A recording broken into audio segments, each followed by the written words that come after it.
आइए जानते हैं आज के प्रमुख अंतर्राष्ट्रीय खबरों को। उससे पहले एक नजर आज के हेडलाइंस पर।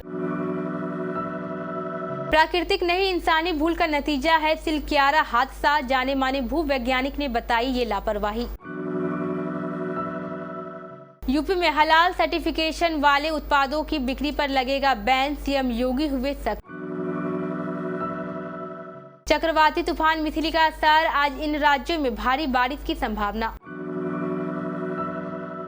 राजस्थान विधानसभा चुनाव, प्रमुख दलों के साथ तीसरा मोर्चा भी लगा रहा जोर। शादी से नाराज मंचलों ने युवती पर फेंका था तेजाब, योगी की पुलिस की जवाबी कार्रवाई। दिल्ली में छठ पर्व पर झाग का पहरा, केमिकल छिड़काव के बाद भी नहीं साफ हुआ यमुना। सीएम केजरीवाल ने चीफ सेक्रेटरी के घोटाले की रिपोर्ट एसजी को भेजी, कहा नरेश कुमार को तुरंत हटाया जाए। दिल्ली नोएडा में दम घोटू हवा, हर जगह धुआं धुआं। बुर्ज खलीफा पर एनिमल की 60 सेकंड की स्क्रीनिंग, रणबीर कपूर और बॉबी देओल भी हुए मौजूद। और ऑस्ट्रेलिया के साथ फाइनल से पहले समी को बड़ी सौगात, गांव में बनेगा स्टेडियम।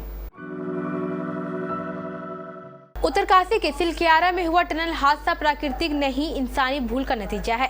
जाने माने भूवैज्ञानिक डॉक्टर पीसी नवानी ने ये बात कही है। उन्होंने कहा है कि टनल निर्माण के दौरान जोन के हिसाब से सपोर्ट सिस्टम लगाया गया होता तो ये हादसा नहीं होता। उन्होंने हिमालय के लिए सुरंग निर्माण को सबसे सुरक्षित बताया है। जियोलॉजिकल सर्वे ऑफ इंडिया और national institute of rock mechanics के पूर्व निदेशक डॉक्टर पीसी नवानी ने बताया कि जहां से टनल कोलैप्स हुई वो जोन काफी कमजोर था। टनल बनाने के दौरान निर्माण टीम को जो डिजाइन पैटर्न दिया गया था उसी पर वह काम कर रहे थे। उत्तर प्रदेश की योगी आदित्यनाथ सरकार हलाल सर्टिफिकेशन से जुड़े उत्पादों की बिक्री पर प्रतिबंध लगा सकती है। कुछ कंपनियों ने हलाल सर्टिफिकेशन के नाम पर धंधा चला रखा था। ऐसी कंपनियां डेयरी, कपड़ा, चीनी, नमकीन, मसाले और साबुन इत्यादि जैसे उत्पादों को हलाल सर्टिफाइड करके बेच रही थी। अब यह मामला मुख्यमंत्री योगी आदित्यनाथ के संज्ञान में आ गया है और इसमें बड़ी कार्रवाई हो सकती है। उत्तर प्रदेश सरकार हलाल सर्टिफिकेशन को लेकर कड़े नियम बनाने जा रही है। देश भर में पिछले दिनों के मुकाबले ठंड बढ़ गई है। दिल्ली समेत अलग अलग राज्यों में लोग गर्म कपड़े पहनकर ही घर से बाहर निकल रहे हैं। वहीं दूसरी ओर कुछ राज्य ऐसे हैं जहां अभी भी बारिश का दौर जारी है। मौसम विभाग के मुताबिक ओडिशा समेत देश के कई राज्यों में बारिश की संभावना जताई गई है। पहाड़ों पर बर्फबारी के चलते मैदानी इलाकों के पारे में भी गिरावट दर्ज की गई है। देश की राजधानी दिल्ली में आज सुबह हल्का कोहरा देखने को मिला। मौसम विभाग के मुताबिक आज शनिवार 18 नवंबर को दिन में आसमान साफ रहेगा। इसके अलावा आज अधिकतम तापमान 24 डिग्री और न्यूनतम तापमान 14 डिग्री सेल्सियस रहने की संभावना है। राजस्थान विधानसभा चुनाव में प्रमुख राजनीतिक दल कांग्रेस और भाजपा के साथ ही तीसरा मोर्चा के दल भी पूरा जोर लगा रहे हैं। राजस्थान में जीत का खाता खोलने के लिए आम आदमी पार्टी भी तैयार है। इस बार दिल्ली के मुख्यमंत्री अरविंद केजरीवाल और पंजाब के मुख्यमंत्री भगवत मान आप प्रत्याशी के समर्थन में चुनाव प्रचार के लिए 21 नवंबर को थानागाजी आ सकते हैं। पार्टी में इसके लिए जोर शोर से तैयारियां चल रही हैं।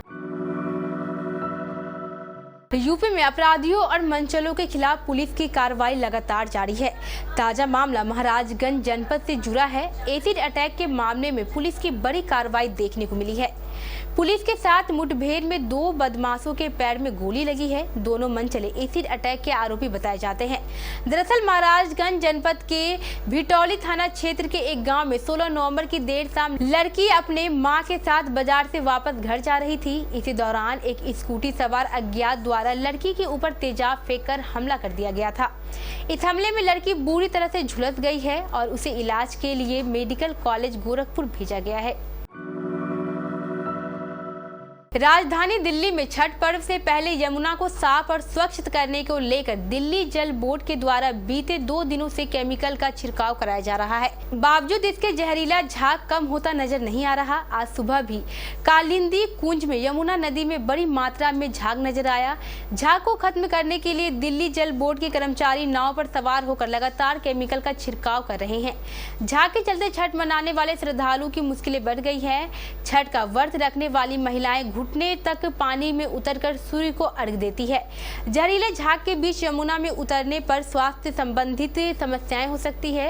ऐसे में व्रतियों के सामने मुश्किल ये है कि कैसे पूजा करेंगी।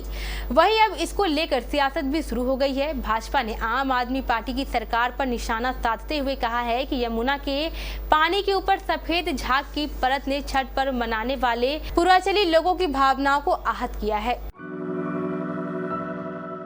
दिल्ली के मुख्यमंत्री अरविंद केजरीवाल ने चीफ सेक्रेटरी नरेश कुमार मामले में कथित अस्पताल घोटाले वाली विजिलेंस मंत्री की रिपोर्ट एलजी वीके सक्सेना को भेज दी है। इसके साथ सीएम केजरीवाल ने एलजी के चीफ सेक्रेटरी को तुरंत हटाने और सस्पेंड करने की मांग की है। विजिलेंस मंत्री आतिशी सिंह ने अपनी रिपोर्ट में कहा है कि नरेश कुमार ने बेटे की एक और कंपनी को दिल्ली सरकार के ILBS अस्पताल से बिना टेंडर AI सॉफ्टवेयर बनाने का काम दिलवाया। इसके जरिए करोड़ों रुपए का मुनाफा दिलाया गया। राजधानी दिल्ली समेत पूरे NCR में इन दिनों दमघोटू हवा ने लोगों की परेशानी बढ़ा दी है। नवंबर महीने की शुरुआत से ही दिल्ली वालों को जहरीली हवा में सांस लेनी पड़ रही है। पिछले हफ्ते शुक्रवार को बारिश के बाद प्रदूषण से राहत जरूर, लेकिन दिवाली पर जमकर हुई आतिशबाजी और उसके बाद से पराली का धुआं और वाहनों की वजह से प्रदूषण फिर से गंभीर हो चुका है। इसी बीच रविवार को खेले जाने वाले क्रिकेट विश्व कप के फाइनल में भारत के जीतने की संभावना ने फिर दिल्ली वासियों की चिंता बढ़ा दी है। माना जा रहा है कि भारत के विश्व कप जीतने की खुशी में लोग जमकर पटाखे फोड़ेंगे। दिल्ली की वायु गुणवत्ता शुक्रवार को बिगड़कर गंभीर से अति गंभीर श्रेणी के कगार पर पहुंच गई है। शहर का AQI शुक्रवार सुबह 7 बजे तक 437 रहा, जबकि गुरुवार शाम 4 बजे तक 419 था। रणबीर कपूर, अनिल कपूर, बॉबी देओल, रश्मिका मंदाना और तृप्ति डिमरी स्टारर फिल्म एनिमल का फैंस बेसब्री से इंतजार कर रहे हैं। जहां फिल्म की रिलीज डेट करीब आ रही है, तो वहीं मेकर्स और एक्ट्रेस फिल्म के प्रमोशन में कोई कसर नहीं छोड़ रहे हैं। एनिमल के प्रमोशन के लिए फिल्म का 60 सेकंड का कट दुबई के बुर्ज खलीफा पर दिखाया गया। स्क्रीनिंग की वीडियो क्लिप इंस्टाग्राम पर वायरल हो रही है। रणबीर कपूर, बॉबी देओल ने फिल्म के प्रोड्यूसर और बाकी टीम के साथ बुर्ज खलीफा पर फिल्म की स्पेशल स्क्रीनिंग देखी। पूरी टीम ने एक साथ बुर्ज खलीफा को जगमगाते हुआ देखा। बॉबी देओल ने अपने इंस्टाग्राम अकाउंट पर प्रमोशन का वीडियो भी शेयर किया है। भारतीय क्रिकेट टीम के तेज गेंदबाज मोहम्मद शमी के विश्व कप 2023 में शानदार प्रदर्शन के बाद योगी सरकार ने उन्हें गिफ्ट दिया है। दरअसल शमी के गांव में स्टेडियम बनाए जाने की घोषणा की गई है। अमरोहा के जिलाधिकारी राजेश त्यागी ने बताया कि मोहम्मद शमी के गांव सहसपुर अलीनगर में एक मिनी स्टेडियम और ओपन जिम बनाने का प्रस्ताव तैयार किया गया है। अमरोहा के जिलाधिकारी राजेश त्यागी और मुख्य विकास अधिकारी के नेतृत्व में जिला प्रशासन के अफसरों की एक टीम भारत के तेज गेंदबाज मोहम्मद शमी के गांव सहसपुर अलीनगर में पहुंची थी। इसके पीछे का उद्देश्य ये बताया जा रहा है कि शमी की तर्ज पर उनके गृहनगर में अन्य लोगों को प्रेरणा मिल सके।